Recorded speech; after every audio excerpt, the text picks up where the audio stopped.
Bonjour et bienvenue sur la chaîne de Life. Alors cette vidéo fait un petit peu suite à la dernière vidéo que j'ai postée sur YouTube, Facebook, etc. Mais cette fois-ci je ne suis pas seul, je suis en charmante compagnie. J'ai la chance de recevoir Nessa, la propriétaire de l'entreprise Le Calice, une magnifique boutique ésotérique sur Nice. Elle est aussi une sorcière Wiccan reconnue. On vous a vu il y a peu dans une émission qui est passée sur Énergie 12, une chaîne très sympathique, ma foi, mais au moins ça a fait parler de vous et ça a fait parler un petit peu de ce que vous véhiculez comme idée. C'est déjà plutôt une bonne chose. Donc là aujourd'hui vous avez eu la gentillesse de venir me rejoindre pour montrer un petit peu à tous nos viewers, à tous les gens qui nous suivent, comment on va pouvoir purifier sa propre maison soi-même sans forcément avoir une intervention extérieure ou un coût prohibitif pour différents types d'achats comme certains les préconisent ou les recommandent. Donc en fait c'est purification de maison à moindre coût mais un petit peu stylisé quand même à ce que je vois. Un petit peu, oui.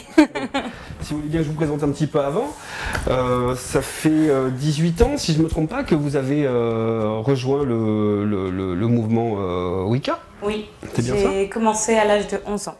À l'âge de 11 ans, quand les enfants étaient en train de jouer au Pokémon dans la cour de récréation, ben moi j'ai étudié les livres, je faisais des recherches sur Internet et je commençais déjà à pratiquer mes petits rituels et mes exercices pour apprendre à manipuler les énergies qui nous entourent et évoluer, que ce soit en méditation ou en visualisation.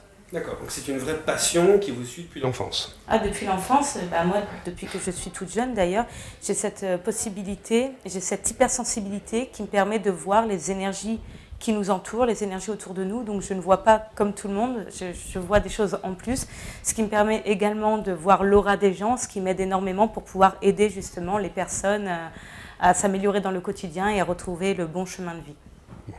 Effectivement. On se connaît déjà un petit peu, hein, c'est pas une surprise. Hein.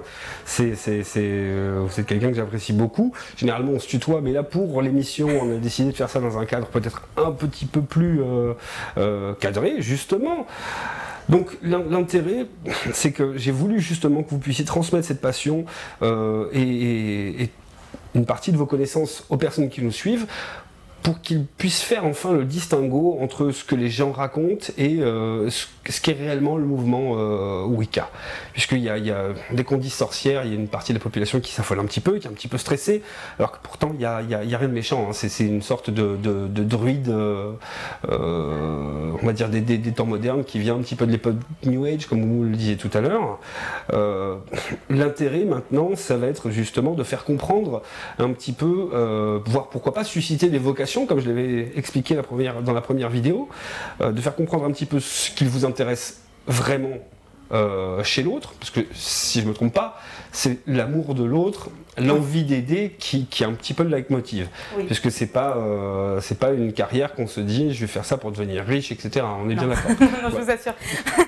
Non, en fait, c'est vraiment, moi quand j'ai découvert donc, ce mouvement, quand j'ai commencé à pratiquer, quand j'ai commencé à comprendre les choses qui nous entouraient et à vouloir avancer là-dedans, je me suis rendu compte à quel point la spiritualité pouvait faire du bien à l'être humain. C'est la seule chose qui nous manque.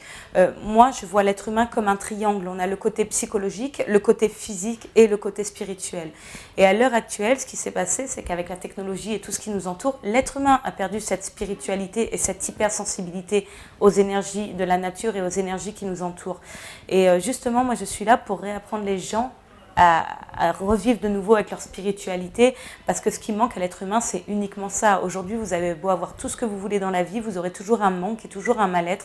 Et je pense que ça vient vraiment de ce côté-là. L'être humain est fait pour être en connexion avec ces énergies. Nos ancêtres étaient connectés à ces énergies. Ils leur ont d'ailleurs donné des histoires et des noms. Voilà, mais aujourd'hui, on a vraiment perdu ça. J'ai remarqué d'ailleurs que on dit la religion Wicca ou la religion Wiccan? Alors c'est la Wicca, ceux qui pratiquent, ce sont les Wiccans et les Wiccans. D'accord. Donc oui, on peut dire que c'est la religion Wiccan. D'accord. J'ai remarqué que c'est un des seuls mouvements qui accepte aussi les autres religions, parce que dans certains rituels, certains y mêlent un petit peu, on va dire, des traditions catholiques, chrétiennes, etc. Il y a de l'eau bénite, il y a beaucoup d'éléments qui sont piochés un petit peu partout. Est-ce que c'est par souci d'équité? Est-ce qu'il y a une raison? Vous voulez savoir pourquoi? Tout simplement parce que dans la Wicca, donc c'est de la magie, on appelle ça de la magie, et la magie, ça veut simplement dire manipulation d'énergie, tout simplement.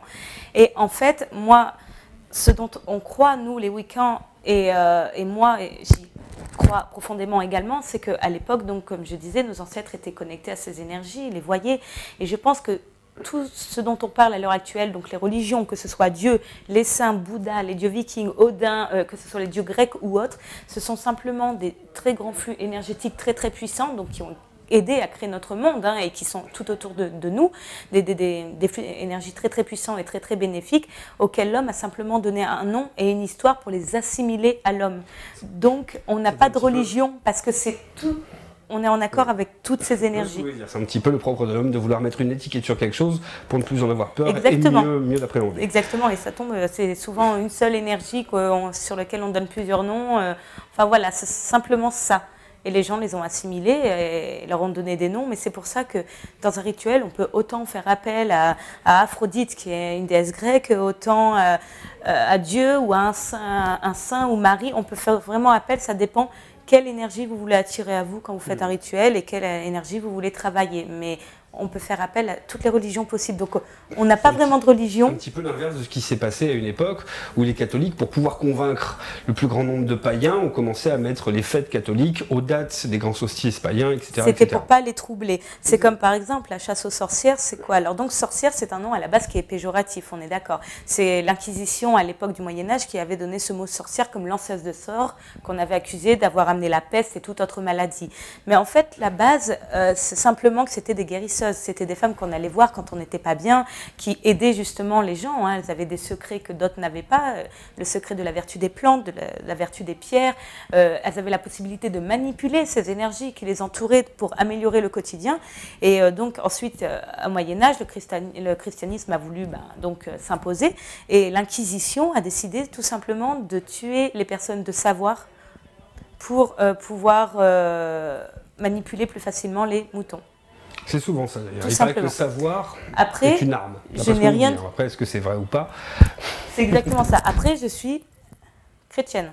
D'accord. Voilà, parce que ce flux énergétique-là, je crois en lui, il est en moi. Donc, il n'y a pas de...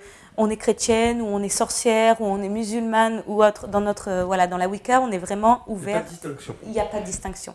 On peut croire en ce qu'on veut. Le principal, c'est de croire en nous, de croire en la Terre, de croire en Gaïa, de croire en ses énergies, et on n'a aucune religion. On est les plus pacifistes en fait. Une belle preuve d'ouverture d'esprit que certains religieux devraient peut-être s'inspirer, prendre quelques notes dessus. Bref, trêve de présentation. On va passer maintenant à la partie un petit peu rituelle. Alors peut-être que nous allons découper ça en différentes petites émissions. Nous verrons au fur et à mesure. Et puis si Nessa me fait le plaisir de revenir nous voir pour complémenter ça. Avec plaisir.